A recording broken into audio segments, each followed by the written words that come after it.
Welcome to the No Fall Zone, the podcast that takes you inside the minds of FWT snowboarders and skiers. I'm your host, Dave Mailman, and together with longtime FWT photographer Dom Daer, we're going to lift the curtain and give you a glimpse into what life is really like for the Freeride World Tour riders. This podcast is made possible by Peak Performance. Thank you, guys. 3, 2, 1, drop in. Our fifth No Fall Zone guest of 2024 is the youngest of three sisters. She grew up chasing her older siblings down the frosty slopes of Quebec. A prodigious mogul skier, this 29-year-old claimed Olympic gold and silver medals, as well as a crystal globe for Canada, before setting her sights on a new challenge. She took the Freeride World Tour by storm, winning the Ski Women World title her rookie year. This is Justine Dufour-Lapointe. Justine, welcome to the podcast. Oh, thank you so much. What a beautiful introduction you made me. I feel really flattered. Thank you.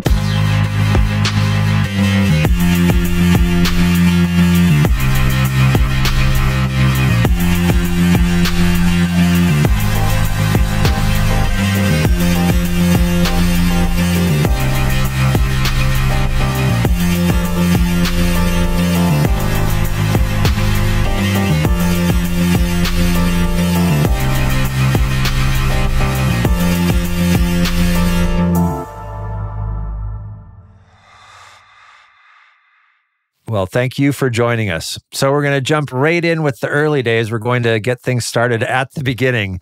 You're the youngest of three sisters, Maxime and Chloe. How was that growing up as a threesome in and around Montreal? So, hi, my name is Justine Dufour-Lapointe. My name is Maxime Dufour-Lapointe. And I'm Chloe Dufour-Lapointe from Montreal, and we're doing freestyle mogul skiing. I mean, for me, it was a blessing because having my two sisters in front of me and having them as my mentor, my idol, and give me like more the inspiration of where I wanted to go was such an amazing thing for me. And I think that what made my career so great was because I had two amazing sisters in front of me tracing the path. So no, it was really something unique for sure, but really for me, how I see it, it was such an amazing year that we got together. And what's the age difference between the three of you? How old is everybody? You're 29 now, so how old is Maxime and Chloe? We have like 5 years all together, so approximately like 2 years in between each other. So we were really close by age and having the same kind of friends and the same group. So my sister Chloe right now, she's 33 and Maxime is 35. Okay. And were you very competitive always from a young age, or was it more kind of the three sisters against the world, or a little bit of both? It was really much more the three sister against the world, because that's how we were raised. It's freestyle mogul is an individual sport, so you got to also look at yourself, and it's you against the slope. And if you do something good or do something bad, it's your fault. And that's how our mom raised us, is there's no competition in the house. And I think that was just such an healthy way to see and approach competition. It's against yourself. And for us, that's how we thought. And instead, we thought, why not like taking the advantage of traveling the world, competing against each other, and having your best friend and your best support system with you as a force and as a strength that we could have all together. And I think that's how we approached it. Well, it definitely shows through in all the videos and the different media, the articles and videos that, with the three of you in the starring role, you can tell that there's definitely, obviously, you guys are, the three of you are very, very competitive people. That comes across very well. But there, you can tell that you're very tight as far as sisters go. And that goes back to obviously you guys you're a skiing family.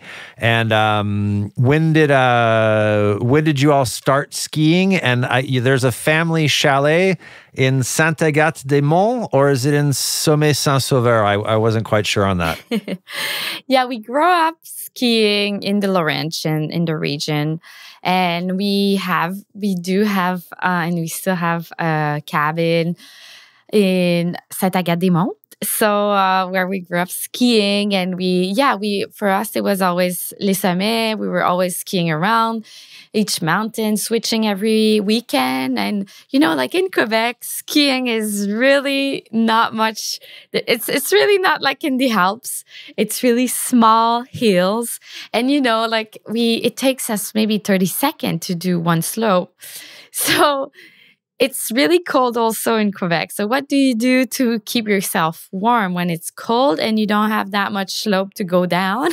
Well, you go into the wood and you go in between the trees where there's less wind and there's bumps and where you can enjoy yourself more than 30 seconds.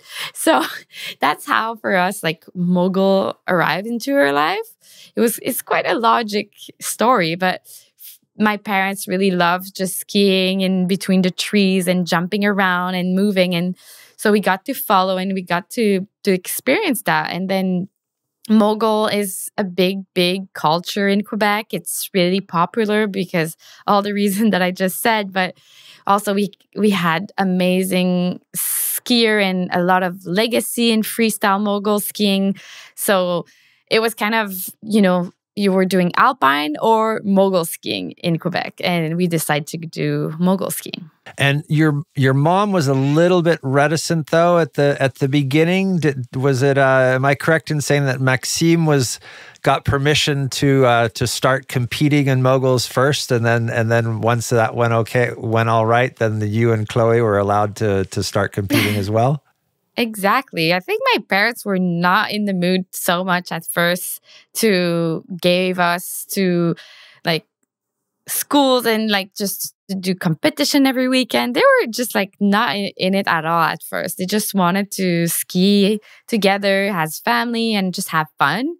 But then I think our thrive for competition and our thrive for competing in mogul was so real, and they could see that it was just a passion for us, that they really clearly accept and follow the lead that we had for it.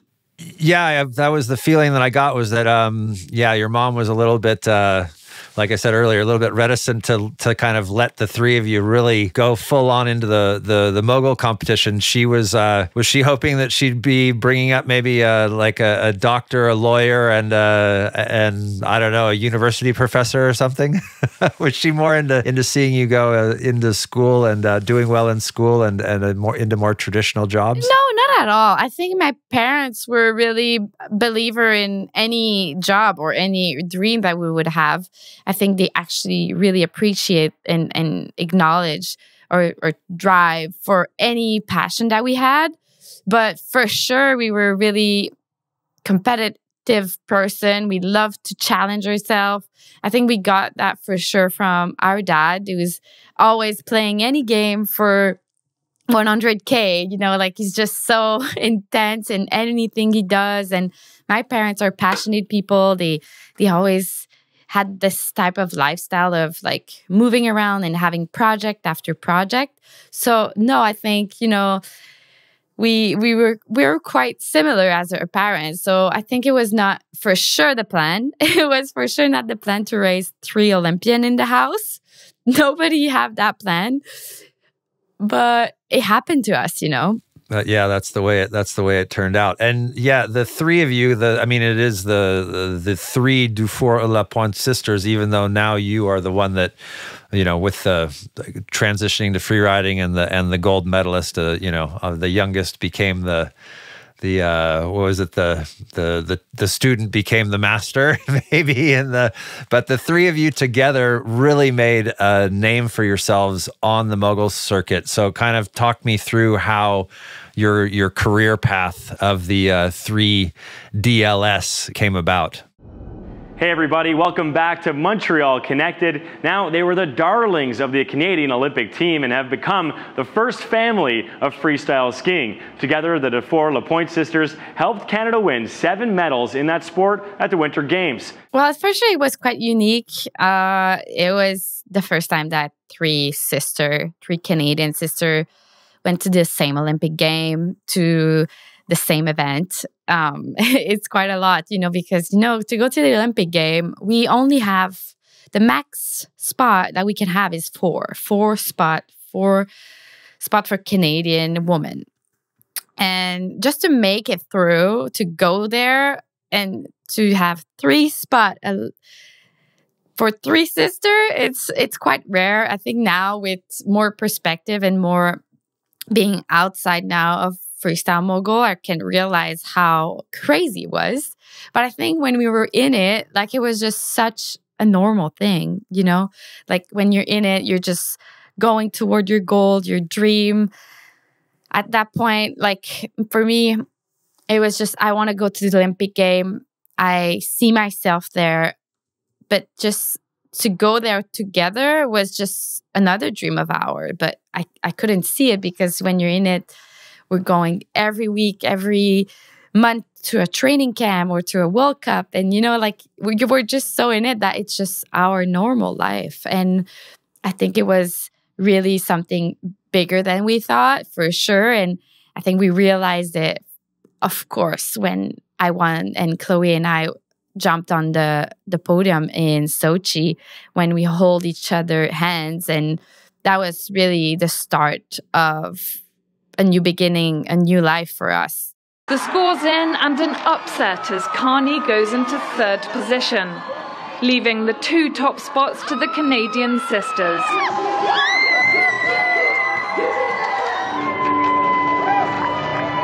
The 19-year-old Justine Dufour-Lapointe winning gold for Canada. Her sister Chloe silver and Carney the bronze. It really changed our life forever.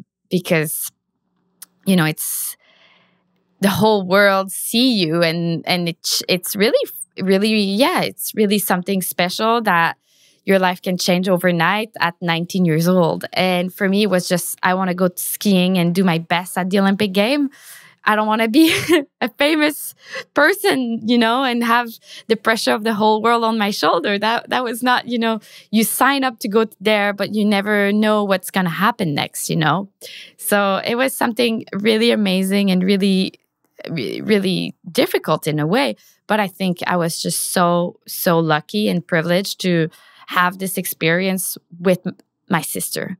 So we were able to lean on each other and stay grounded, because I was not alone into this. We were 3 of us that knew exactly how each other felt. And so it was 12 years that the 3 of you competed and traveled together. So how much time from when from when the 3 of you started competing until when you qualified for the Sochi Olympics? So I started freestyle mogul at 8 years old, and competition at 8. And then at 16, I jumped on the national team along with my sister at that moment. And since then, never stopped until 2022. So it was a lot of years together. And for me, when I jumped into the national team when I was 16, I never thought I would win the Olympic game 4 years later. It was quite fast paced. And indeed. But was it a goal of yours, though? Was it in the back of your mind? You know what? Not really. I was always that type of person who's really into, I love to have fun. I love to go skiing with my friends. And, I love the vibe and the energy. But whenever it had competition, a spotlight. It was just such a thrill for me, and I could feel that it was just, wow, this is it. I loved the adrenaline of it. I loved the adrenaline of competing. And I did not have any really specific goal until I saw my sister Chloe at Vancouver Olympic Game in 2010, because she qualified to go there. And she was 18 at that moment. And so I went there. I went to Vancouver, and I had no clue. I was 15 at that moment, and I did not know much about the Olympic game. You don't understand it until you see it yourself. And I arrived there, and I remember I was just so amazed, so impressed to see a freestyle mogul slope all light up. So magical to see all the crowd, and it was just so intense and so beautiful to see for 30 seconds, everyone, the whole world stopped turning to watch my sister Chloe. And I was like, wow, this is what I want to do. I want to have, and I want to be an Olympian and have that moment to myself. So it was not something that I had my entire life. It's something that I learned along the way. And then after that, my goal was there. Okay. All right. That's awesome. That you have that little click that just went up. There we go. The light went on, and that's what I want to do.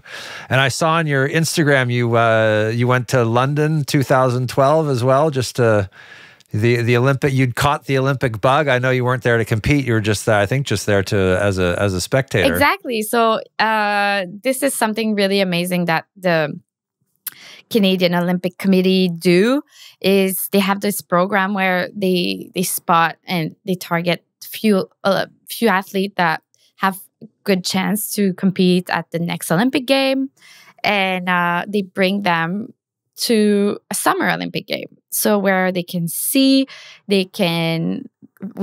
at that point I was 17 or something ish. And they brought me to London among other athletes. And it was just such an amazing experience to see it from myself, how it's like to just go to a cafeteria. It's ginormous. And you see the Olympic village of the athletes. And it's just so amazing and so impressive. And I remember I was so grateful to have that experience, because I got back home. I remember that summer, and I was like, oh my God, like this is bigger than I thought, and you get this moment of freaking out. And then that was kind of the goal, because you freak out 2 years before your Olympic game. So you don't freak out the night before your event, So it was just such an amazing experience. Yep. Yeah, very much. That's awesome. Yeah, you can hear it in your voice. That was a great moment, a great moment in your life. It sounds like. So Sochi with the sisters, and then for Pyeongchang, were you the only one still competing? I think Maxime had pulled back from competition by that point, or am I incorrect on my information there? Maxime did not qualify for Pyeongchang. She got an injury and she couldn't make it on time, unfortunately. So Chloe and I were the only two that got there. And it was quite intense. The year before, we had to face one of our biggest challenge, which was we learned that my mom got cancer. So it was just such a really intense year, like you're finished with Sochi. Your sister and I won silver and gold for your country. You're in a row. I won the world championship. Like we were thriving. We were on the road. Like I was just ready for another Olympic game. My passion and my drive was so there. And then 1 year before, we hit a truck and we crashed so hard. And I think just to know that your mom is fighting for her life back home and having treatment, and it was really an intense and difficult year for us to keep going, to keep training. And then I arrived in Pyeongchang. Of course, it was a rough year. So my passion was not there yet, like I was fragile. But then I really, really fight it through. And I was really, really proud actually on how I skied that day at the Olympic game. I was so strong. I was so proud of how I skied. I think I pulled off one of my best skiing ever that night. And I found some courage inside of me to do it because my mom was there at the bottom of the slope. And I think that gave me that push to give my all that night. And unfortunately, it was 0.09 of points to win another gold medal. But honestly, for me, it was just so much. I'm so much more proud of that silver medal because I knew and I know how hard I worked to get there. So it was a different story, a different process to go to my second Olympic game. One of the most proud moment that I have of one of my career. So your mom had recovered enough. She recovered to come to Pyeongchang, or was she still ill at that point? Yeah. Well, how cancer work is, that's something that I've learned along the years. Cancer never goes away. You will have cancer for pretty much the rest of your life. My mom was diagnosed with lung cancer, stage 4. So she had a big 6-centimeter tumor. And they couldn't do anything at that point because it was too big. So the only solution was they need to shrink it. They need to find a way to make it smaller through chemo, through treatment and radio, if they wanted to maybe go forward and find other treatment. So she was able to shrink it smaller over 1 year and then eradicate it for real.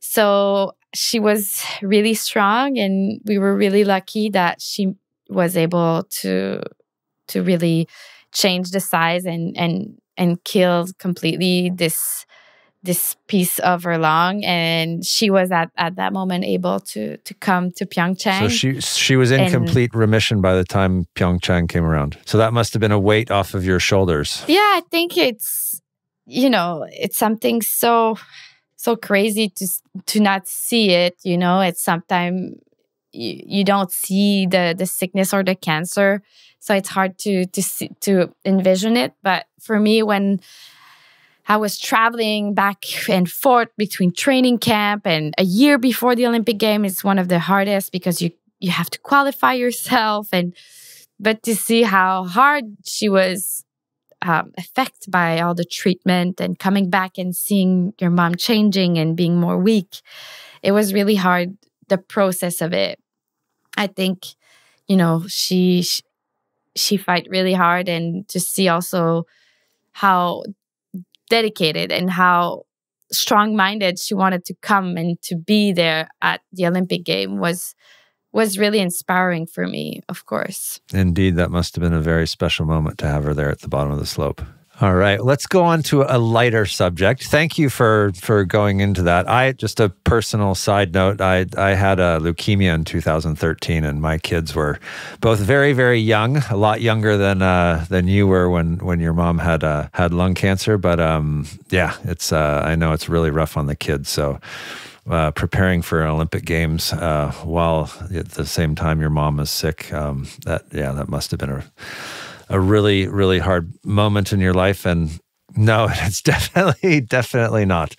I laugh a little there, but it's a bit of a nervous laughter. But that's what I do when I when I feel a little bit uncomfortable. I laugh. So, but let's move on to something that is a little lighter subject. Tell me about 3SDL, your chill clothing and jewelry line with the three sisters, les trois sœurs Dufour-Lapointe, the three sisters of Dufour-Lapointe. Yes. Well, my sister and I we were passionate about fashion, passionate about skiing, and we just found that we just need to create something that reflect and represent all the traveling that we've done over the years and the knowledge we have for clothing, for skiing. And we always wanted to do base layer because we couldn't find some that really fit our style and was colorful and comfortable. And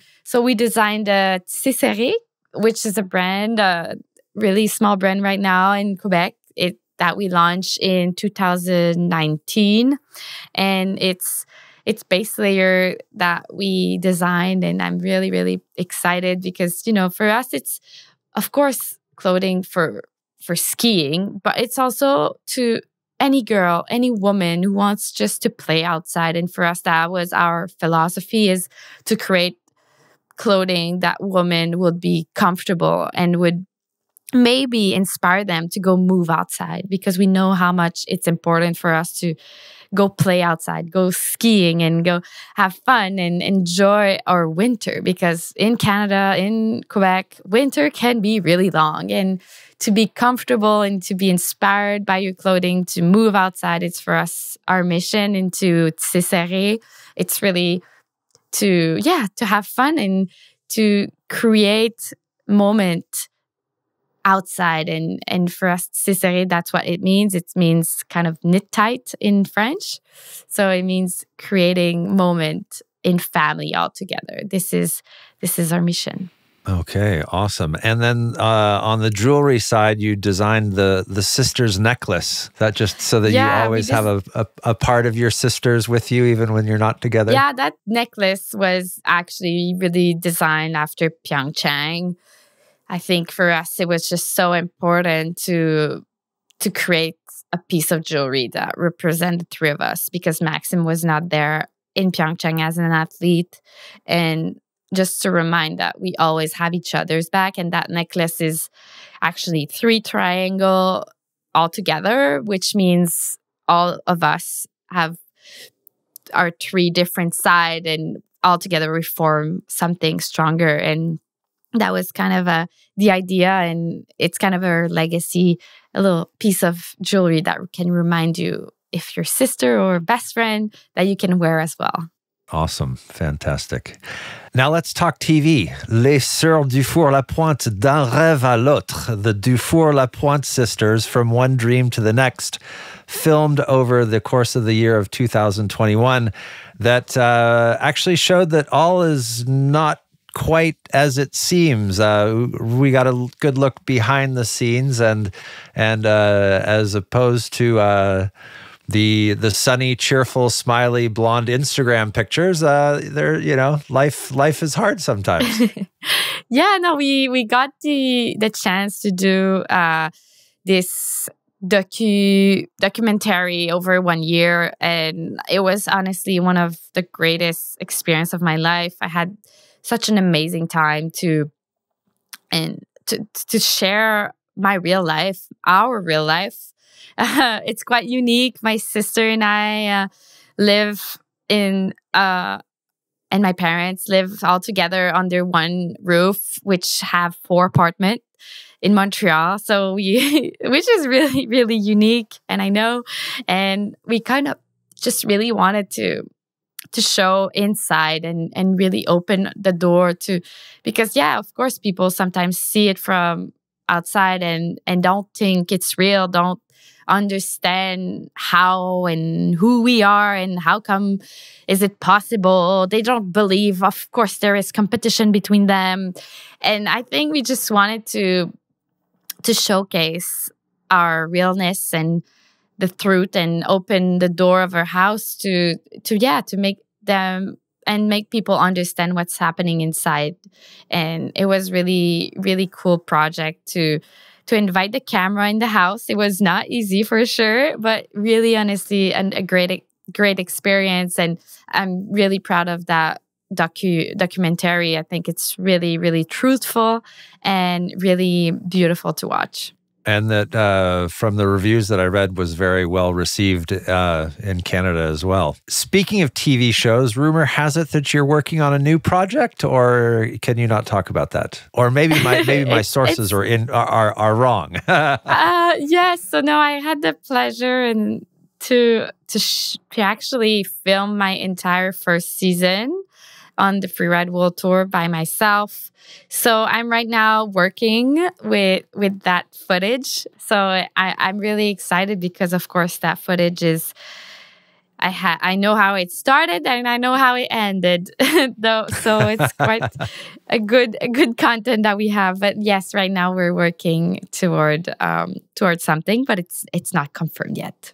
Okay. All right. Sounds good. Well, that gives you something to work on your time away from tour for the moment.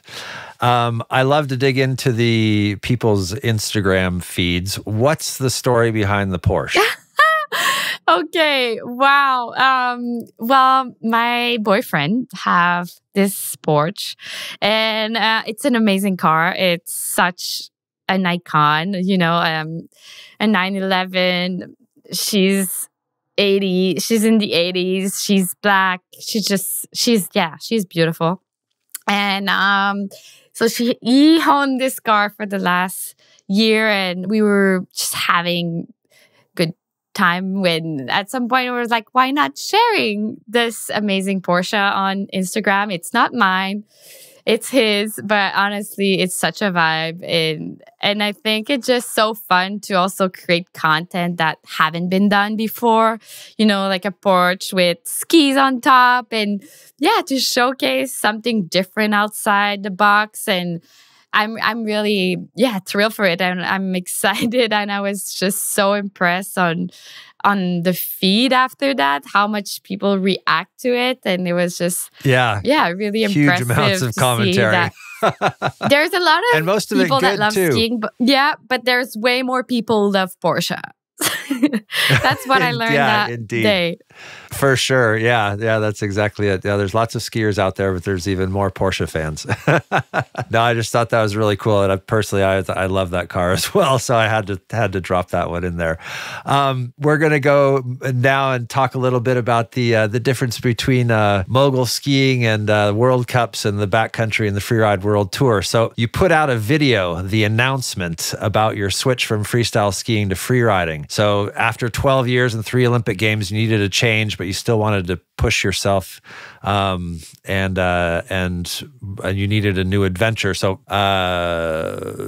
first of all, why did you feel that you needed to put out a video announcement, and then why the Freeride World Tour? Well, for me, a little bit before Beijing, my last Olympic game, 2022, I was like, okay, I know that Chloe's going to retire after this Olympic game. It's our last Olympic together. I was 28 and I was like, okay, I'm not ready. I'm not ready yet to be done. I'm feeling on my X. I'm still feeling so strong and so healthy, and I just don't know if I'm capable to keep going in mogul, and not at all for another 4 years to go to the next Olympic game. But I still have this juice and this power inside of me and this adrenaline for competing. Oh, Hedvig Vessel, huge, Becky.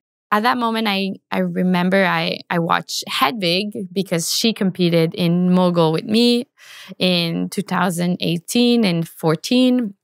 Doing her switch, and like in Canada, nobody have done that before. And I was like, wow, okay, this is really something cool, something doable. And that's where I learned about freeride.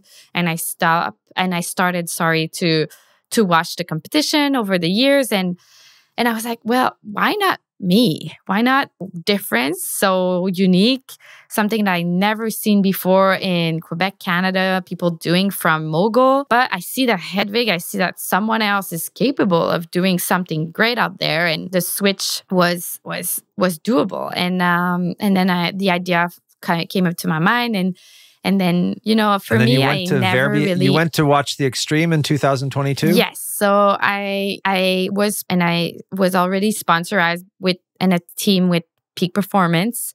And I actually started talking about this plan to them. And they said, well, why not, before making any decision, come to Verbier after Beijing and come and watch an event and see how it feels and see how it looks for you. And so I went there, and I was honestly petrified I mean, who come watch their first free ride event to Verbier? Honestly, it's the most petrifying face of all. And I was like, wow, okay. I had no clue. I never really put on free ride skis. I was just watching that. I was like, okay, this is a little bit crazy, but you know what? I think I can do this, because the years before that, I was training super hard into trying to do cork 7 out of a jump in freestyle mogul. And I was so passionate and so, I don't know, I loved learning something new. That's what made me so happy in the last few years. And I was like, you know what? That's what I love to do now. I love to learn something new and push myself into new zone. And learning that cork 7 opened my mind that, okay, if I can learn to do a cork 7 out of icy mogul, I can probably learn how to jump over powdered cliff. So that's how it happened, you know?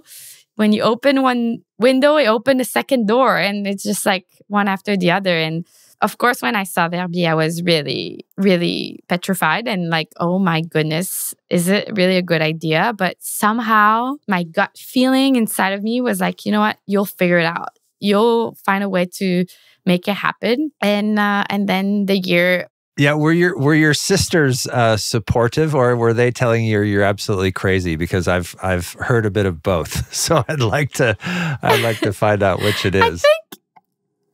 I think my sister were a little bit scared, because it's such, for us in Quebec, we don't have avalanche. We don't have this gnarly faces. We don't see that. And for us, it's so away and so far away. It's really difficult to think that you can be safe out there, because we always skied innerbound and under like ski resort. And so right, yeah, it was something so different and so new that, of course, they were a little bit stressed. They were like, okay, Julie, like you cannot just like go there and think you will make it happen, you know? And I think they were just scared that how crazy sometimes I can get, and how, yeah, I can just like not think so much and do crazy things out there and skiing. But I think in a way they were just like, yeah, they just wanted to make sure I was not doing something crazy, and they just don't want me to kill myself, you know,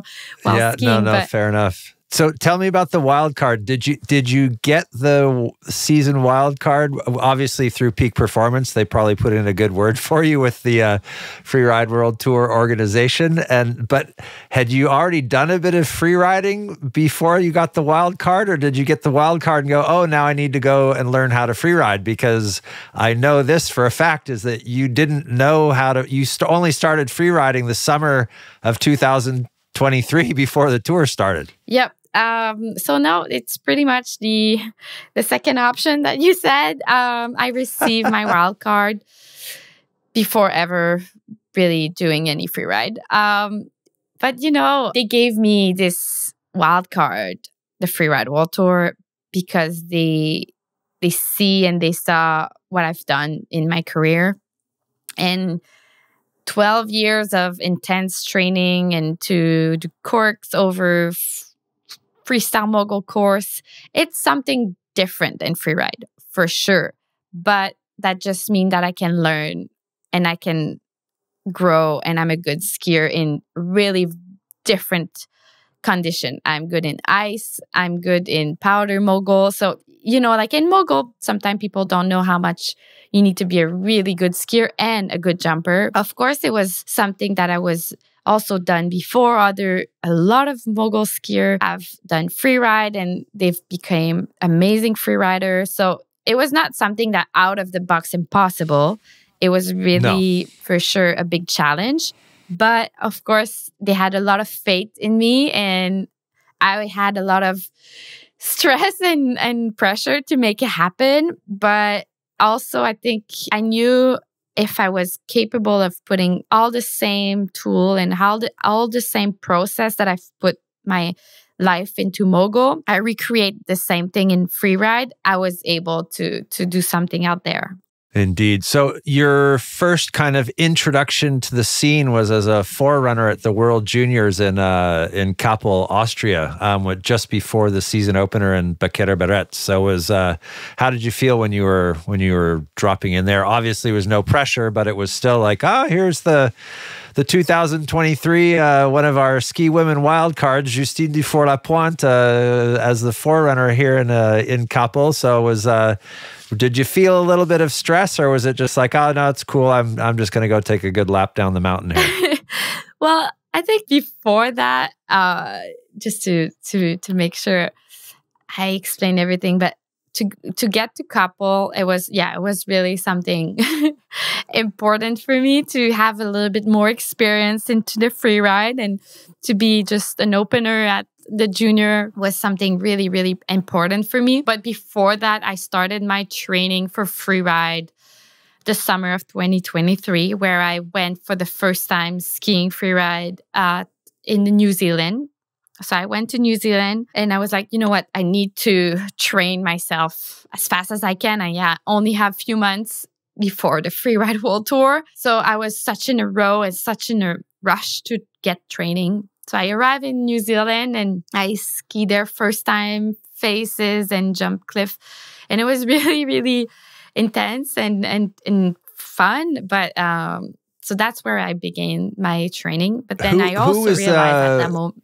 Who'd you ski with in New Zealand? You didn't just get on the plane, show up, and go up to Wanaka to the club fields and just say, okay, here we are. There was obviously people helping you out, giving you some pointers, coaching you a little bit. Yes. So at that point, I went there with my friend coach GF Ull, who is also a filmer. So he's a former slopestyle athlete.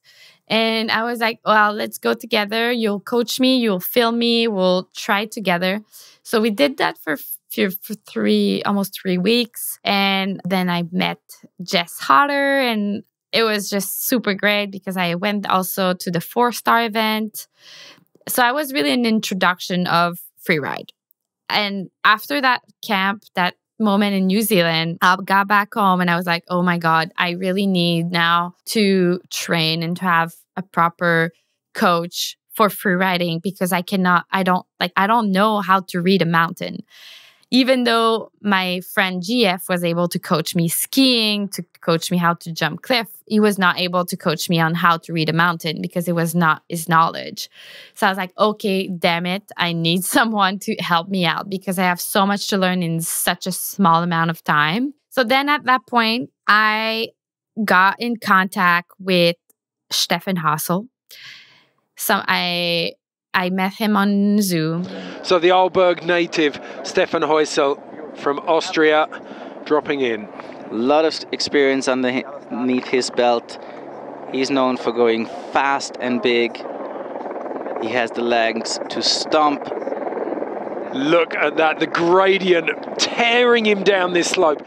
Okay, hi, I really need a coach to know how to do freeride. I know I'm a good skier, but I just don't know how to read a face and to don't get myself lost. And I don't have enough knowledge in that. And then he's like, okay, I listen. Perfect. Well, why don't you come to my house in Austria and we'll go ski together?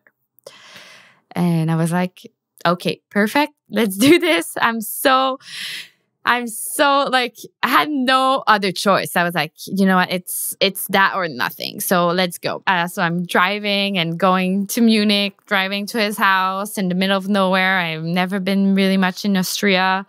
And then I arrive at his home with his wife and his daughter. And they're so amazing people. And I think we just bond everyone so well. And they taught me and he brought me out skiing freeride and around San Antone. And it was just honestly the best training I ever had. And I was learning so much every day. And he was capable of understanding like just my technique. And we were just understanding each other. We were coming from two different worlds. And at some point, I got back home and I went back again in December. And then it was real. I had a coach, and he was the person for me to teach me how to properly do freeride. So it's how I got ready to go to the Freeride World Tour, and he was just so passionate and so happy for me, and really helping me out so good and teaching me really much. And he has so much experience. Stefan did the Freeride World Tour for over 10 years. So he's a legendary, and it was just so cool to having him along the way. I think he saw the potential in me, and he saw that I was capable of transferring all the tools that I've done over mogul. And so I think it was just so cool to meet him, because I think he really changed the faith of that year during my first season in the Freeride World Tour. Oh, undoubtedly, with a wealth of knowledge to share as well. So how actually did you hook up with Stefan? Because I mean, you didn't know in person. Did someone say, "Oh, this is the guy you should get in touch with"? Because you didn't really know anything about him. We'll get to the Cliff story in a second. But how did you get in contact? Well, I was desperate for finding a coach, finding someone, and like in freeride, it's not yet something that is common to have a coach. But I was like, I need one, and so I called the Freeride World Tour, and I talked to Lolo, and I was like, you guys need to help me out. Like, people that I don't know, and do you have any suggestion for me? And so, that's how they gave me. So you got the commissioner on the line, and he said, call Stefan Heusel. Okay. Now, apparently, so when you walked into his house and you start looking at the pictures and the trophies, and you're like, oh, wow, this guy's the real deal. But so how did you find out about the Heusel Cliff? Oh, my God. Yeah, well, it was so funny because, I remember first time I come into his house, there's big poster and big image everywhere of like trophies and things. I was like, oh my God, this is the real deal, Like, I had no clue. And then at some point, the first couple nights, I was at his place and we were watching the Freeride World Tour events, and we were watching FIBA Room. And, we were just like overlooking to just get myself prepared, and then say, oh yeah, that Cliff, what's his name? I was like, no, why? Like, not a clue. And he's like, well, that Cliff is name under my name. I was like, oh God, damn it. I feel so dumb right now. But that's how much I didn't know about freeride. And I was just a rookie who just tried to sink and learn as much as possible. But, that's something that happened to you when you start learning freeride in a couple months. No, indeed. So were you surprised that you did so well your first year? I think in a way, yes. I knew my capacity. I knew that I'm a strong, competitive skier. I can learn. That's my strength. I know if you tell me what to do, and I trust you, I can do it. And that's something that I've learned over that year with Stefan is I was trusting him, he was trusting me, and we were able to grow and to get myself a better freeride skier. And every step I was gaining confidence, and every event I was learning that I was capable of doing something else. And, it was for sure a surprise. I think for me, I was just so excited to go to the Freeride World Tour. My expectation or my goal was not specifically to win. My goal was to honestly have fun. I was just so desperately happy to be happy and to be passionate about skiing again. I think freestyle mogul was really harder on myself the last few years, and I lost love for skiing.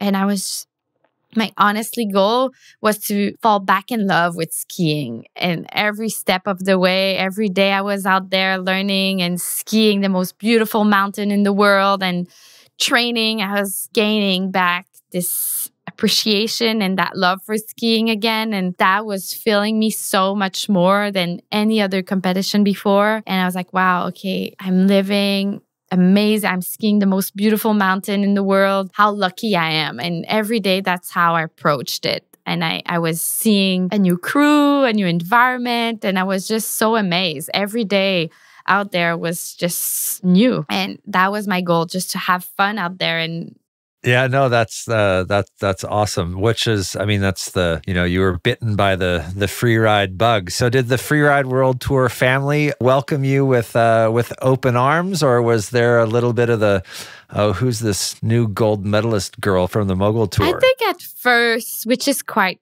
understandable and normal, is they kind of, I felt like they could judge me a little bit because they're like, oh, here again, another Hedvig. But I'm not Hedvig. Hedvig is not me. I'm Justine. This is who I am.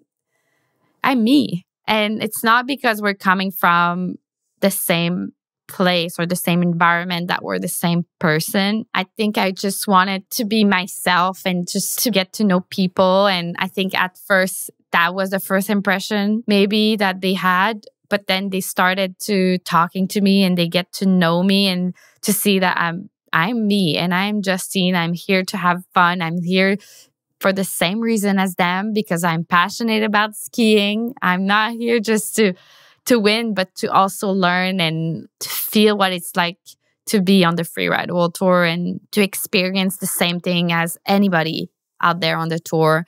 And I think they kind of understood that quite easily and quite fast, that I was here to have fun and here to feel the same thing as them. And I was really welcome, and I'm really grateful for that as well, because it was such a breath of fresh air for me to jump into a new world. I was really stressed and for sure scared to meet new people, but in a way, everyone was so cool, so welcoming, and so warm. And I was like, wow, this is so refreshing and nice to feel that way for the first time into a group of people in skiing, because it was not the case so much in freestyle mogul, for example. Fair enough. There, you just answered one of the other questions I had for you. But I love the fact that I think that your great results came from the fact that you were just like, I'm just here to have a good time. And for one, there was, oh yeah, I don't think about it to one run to the next, and then. But I think in the back of your head, it was that elation to be doing something that you really enjoyed again, like you said, falling in love with skiing. That kind of took all the pressure off and really helped on you on your way to your first for your first world title. So speaking of that world title, how does it compare to winning the Crystal Globe or to your Olympic medals?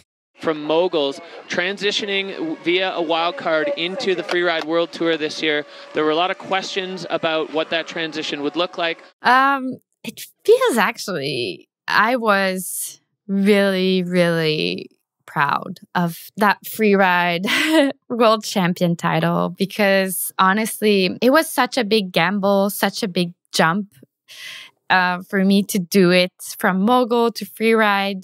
And I had no clue if I was capable of doing that. I had faith, I had trust that I was a good skier, that I was able to learn, but I had no clue if it was really going to happen, But I did jump into it and believe in myself and made it happen by working really hard and finding myself a coach and pushing it every day into the discomfort of the situation. Every day was such, a feeling of, oof, this is so uncomfortable. But you know what? If it's uncomfortable, it's because I'm doing the right thing.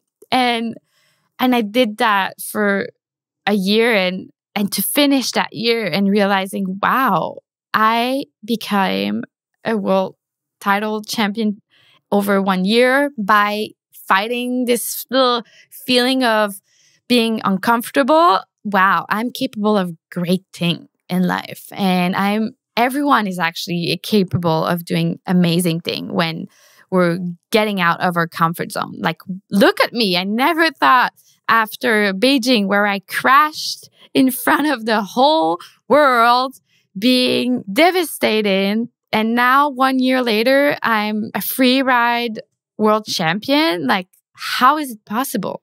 just because I believed in myself. So yeah, everything is possible. So no, for me, it's really a different taste than my Olympic medals.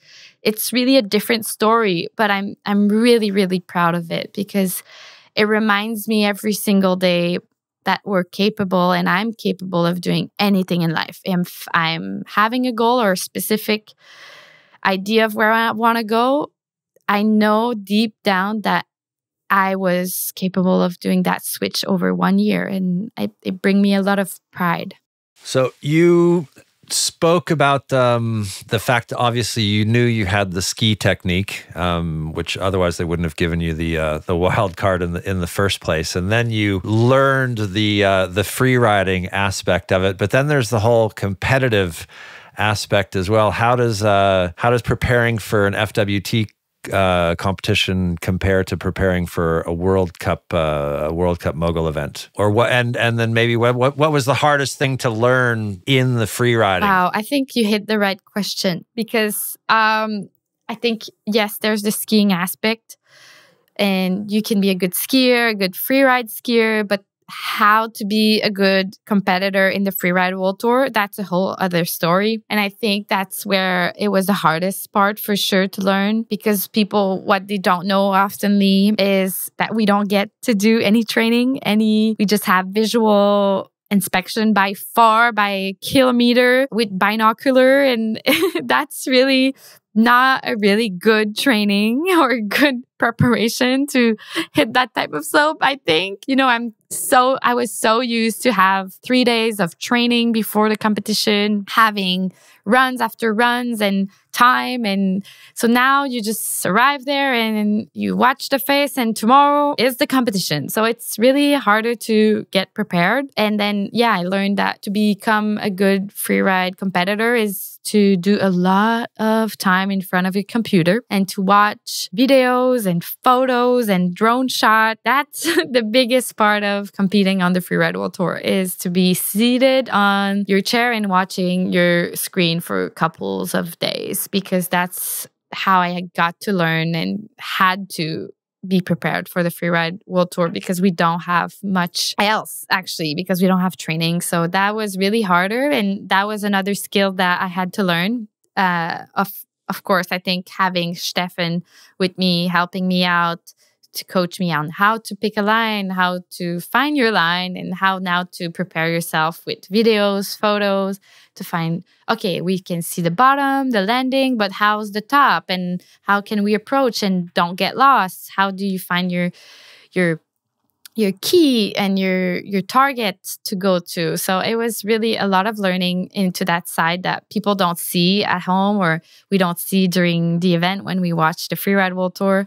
But that was the biggest part for sure. So we mentioned the Olympics quite a few times. Do you hope that freeriding will one day be an Olympic discipline? I actually do. I think it could be an amazing thing for freeride athletes. I became an Olympian, and I became an Olympic gold medal Olympian. And I will be that for the rest of my life. And I think it was an amazing gift and a privilege to represent your country and in your sport that you love and you're so passionate about. So I think I know how amazing it could be for any athlete.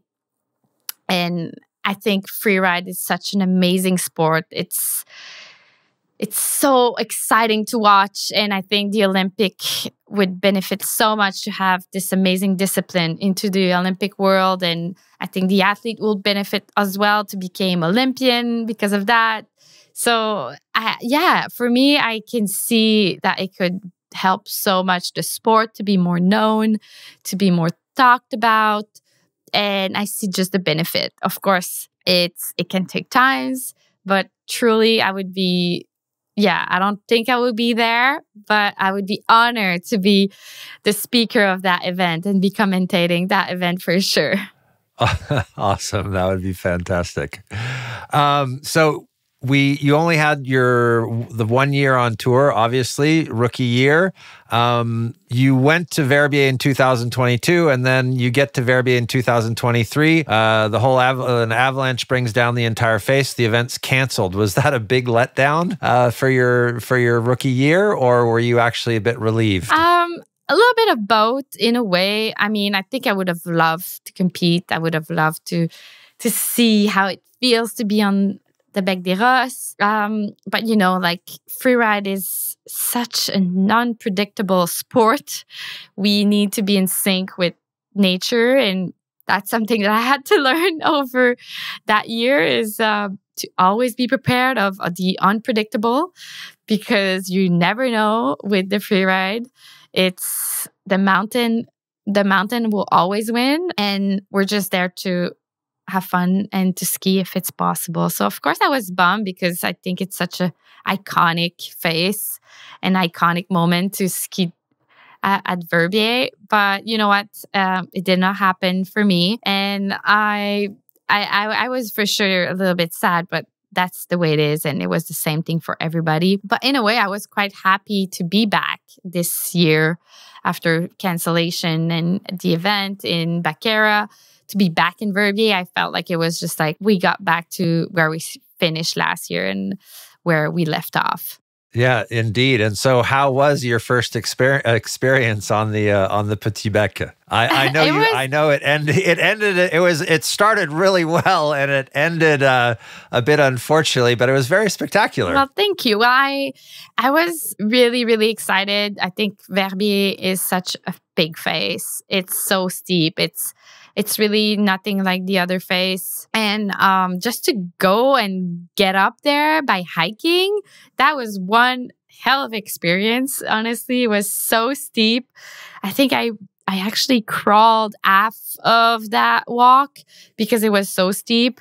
Like walking with my two hands. It was just really, really intense. Really a beautiful moment for me. I really enjoyed, in a way, that hike, because, you know, like who would do that if it wasn't for a competition?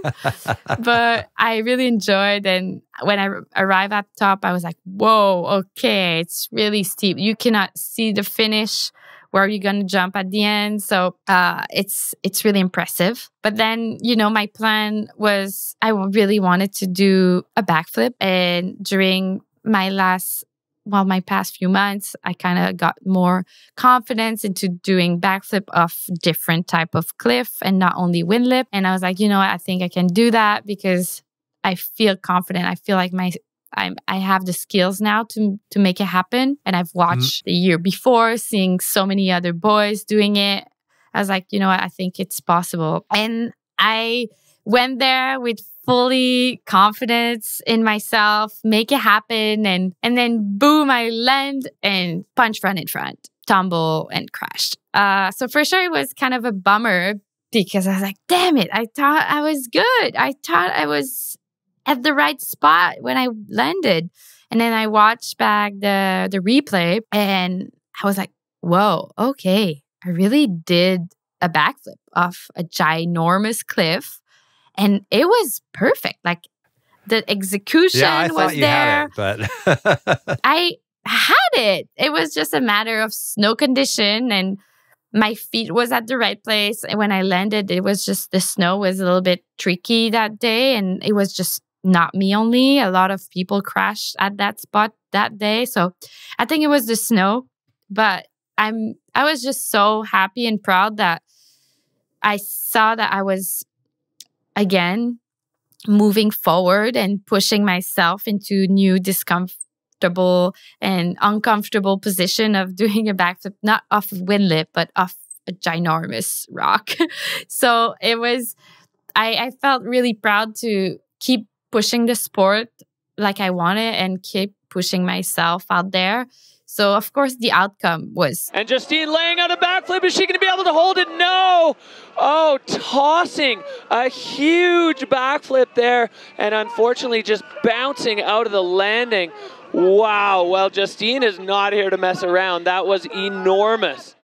Not a victory, but for me, it was a go-through, a process to what's next, you know? No, indeed. And because I went back and watched all of your runs from last season while I was prepping for this, and I thought it was actually, I don't know, it was funny is probably not the correct word, but so in Becker-Barrette, you fall attempting a backflip on like your first jump of your rookie season. Then you get back up, you stomp a solid drop. Then you win Andorra with big drops. You take a huge drop with a bit of a back slap in Golden, but still amazing. And then you throw down a really fun free ride run in Fieberbrunn. But basically, you won the tour on pure free riding, no freestyle in there whatsoever. And then this season you come back and you chuck the backflip again, and it doesn't work again. So we're really looking forward to you coming back next season and sticking maybe one or a few backflips in the upcoming competitions. But I thought it was awesome that you actually, you didn't have to go to your freestyle bag of tricks. You won the tour in your rookie year on your free riding, which was awesome to see. Oh, thank you. Well, I think, yeah, you're right. I never saw it that way, but you're completely right. I did not had to do backflip last year to win. And I think I'm putting myself that pressure to give myself the freestyle into the free ride, because I feel like it's my mission. It's why I'm coming here to push the sport, push the women's side, and it's kind of my mission in a way. But you're right, like my skiing is there and my free riding is getting better, and I love actually also to just jump big cliff. It's so fun and so rewarding, and it's so exciting, and I don't need to backflip everything off, but I think it's also cool to do a little bit of both. And I think what I saw was the men are doing that. The men are pushing their limit every race, every year. It's even more and more tricks. And I think it's so inspiring. And I want to do, kind of the same thing in the women's side. Yeah. Have you watched did you watch the last event? Did you watch Kicking Horse? Yes, this year. I did watch Kicking Horse. So yes, what do you think of Astrid and Manon? I was so happy for them. I think that's the way to go. First time that we saw that many tricks. And you know what? Like, I was not surprised at all. I think it was a matter of time, and it happened. And it happened a few weeks ago. So now it's going to be the new normal. So yeah, I knew for sure that it's going to happen, because it's the way to go. Like, the men did that a few years ago, and now it's going to be us women to push our limits and give more tricks into our lines. And I think it was just a matter of time.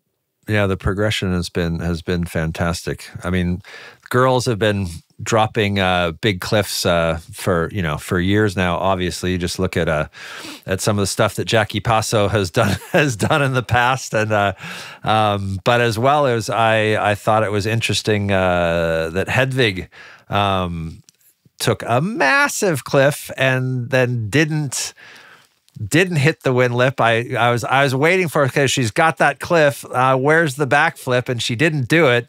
And then the two Frenchies come, the little girls come in, and boom, the backflips at the bottom, and Manon's 360 in the middle as well. It was just that was great, fantastic to see. Yeah, no, it was really, really cool runs, and I think it's where the sport is going. The progression is there, and the women's side is here to push the sport as well. And I'm beyond happy and excited for the future of freeride. Indeed. Well, speaking of the women's side of things, are the recent advances in gender equality within the FWT organization, equal prize money since 2020, and the establishment of the Gender Equality Commission and the women freeride clinics at all the FWT competitions since 2022, something that you're aware of, that you think of? And is gender equality as well an issue in mogul skiing and the other freestyle disciplines? What's your take on the subject?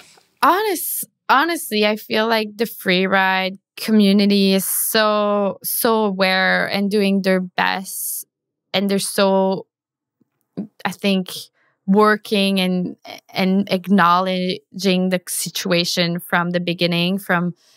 They are leading, I think, the ski industry in some way, and they can actually inspire other community of skiing and different sport to do the same. And I feel actually really, really happy and privileged to be in a community where it's a priority to be gender equal. And for me, that's how it's supposed to be. Like, we're women, we're men, we're skiing the same, we're jumping off the same cliffs and the same rocks, and there's just no different into myself. And that's also the culture of the sport. I think oftenly I can reflect and see how privileged I was to grow up in a ski environment where women and men are just seeing as equal.